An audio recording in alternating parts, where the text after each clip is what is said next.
دیکھیں جو 17 اگست 1988 کا واقعہ تھا وہ بہت بڑا المیہ تھا. اس نے ایک بہت بڑا خلا چھوڑ دیا تھا، اور اس وقت جو سیاستدان تھے وہ بھی چاہ رہے تھے کہ فوج ہی آ جائے. فوج کے اندر بھی ایک تھا کہ باہر سے ایجنڈا کوئی آ رہا ہے، یعنی شکوک تھے بہت زیادہ.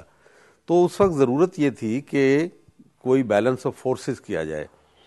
تو اس کے لیے کیونکہ آئی ایس آئی کا رول ہے اس کے اندر، اب یہ تو رول ہے نا، اب مطلب ہے کہ سپاہی کا کام ہے کہ چوک کے اوپر کھڑے ہو کے اس کو ٹریفک کرنا. آپ کہتے ہیں کہ وہاں کیوں کھڑا، وہاں نہیں کھڑے ہونا چاہیے.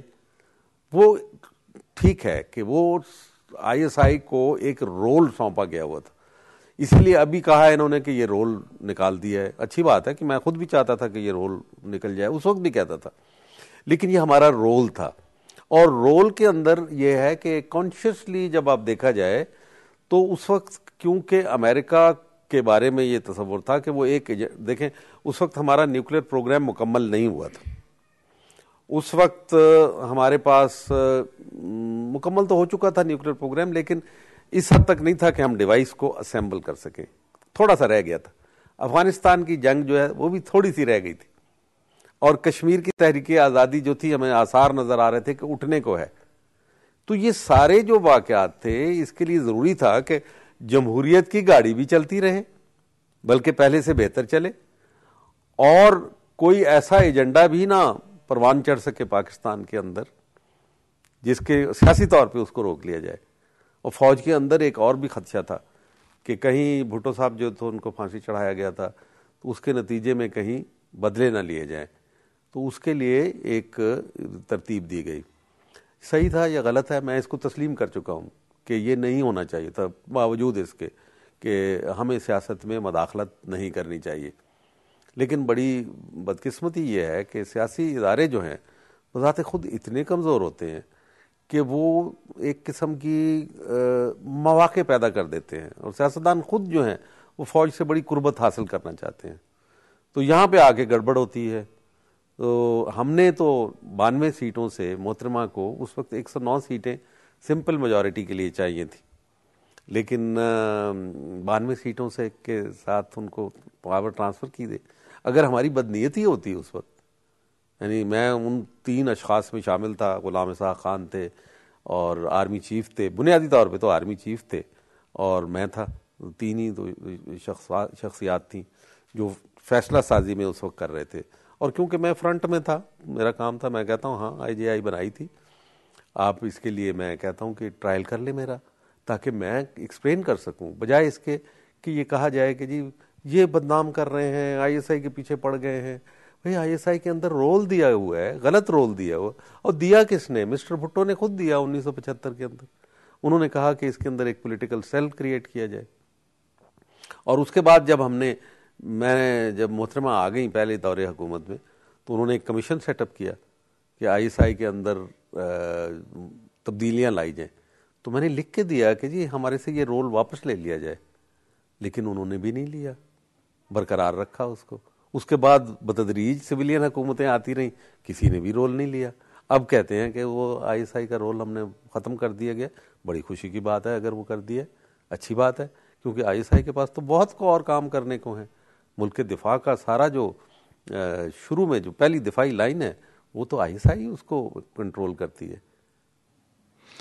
صاحب، پاک فوج ایک ایسا محترم ادارہ ہے جس سے سارے لوگ محبت کرتے ہیں، اور اس ادارے کے پیچھے ظاہر پاکستان کے بدخواہ اس کے پیچھے پڑے ہوئے ہیں، اور جب ایک ملک کی فوج نہیں رہتی یقیناً دوسرے ملک کی فوج آتی ہے. ان کی ایک خواہش ہے جو کبھی پوری تو انشاءاللہ نہیں ہوگی کہ اس ادارے کو ختم کر دیا جائے.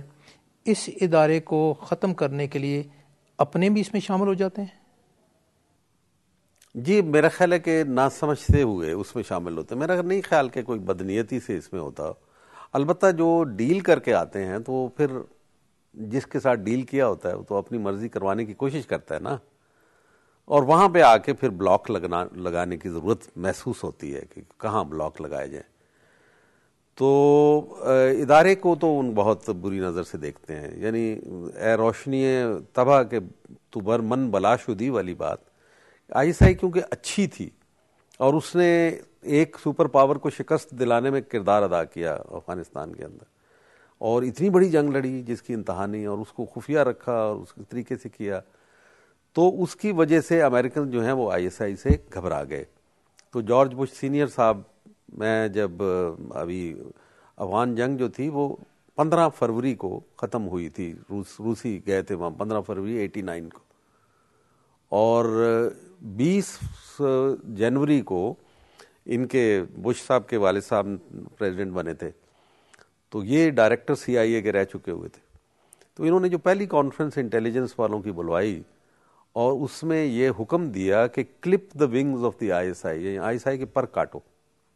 یہ اسی وقت سے چنانچہ میں نکالا گیا، اور اس کے بعد جنرل کلو جو کہ ریٹائرڈ ہو چکے تھے، وہی چیز جو آج ڈیمانڈ کر رہے ہیں، آج بھی وہی ڈیمانڈ کر رہے ہیں نا آپ سے کہ سویلین ہیڈ لگا دیں، اس وقت بھی یہی چیز تھی کہ وہ سویلین تھے، اگرچہ تھے تو سویلین، ریٹائر ہو گیا تو آدمی سویلین بن گیا۔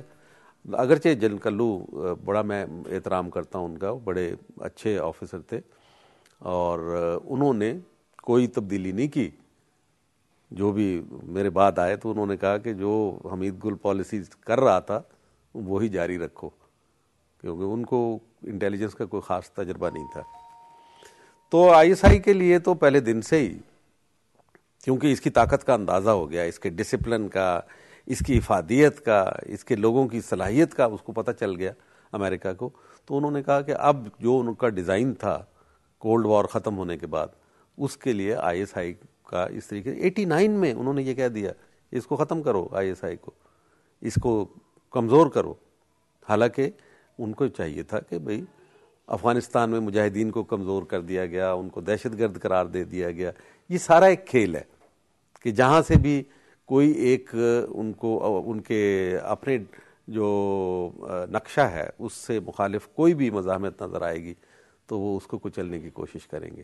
یہ ان کی اپنی اندرونی کمزوریوں کی عکاسی کرتا ہے، کیونکہ ان کے تمام نظام ختم ہو چکے ہوئے ہیں، اب ان کے نظاموں میں جان نہیں رہی، ان کے اخلاقی قدریں باقی نہیں رہیں، اور ان کی جو طاقت ہے وہ مصنوعی انداز کی ہے۔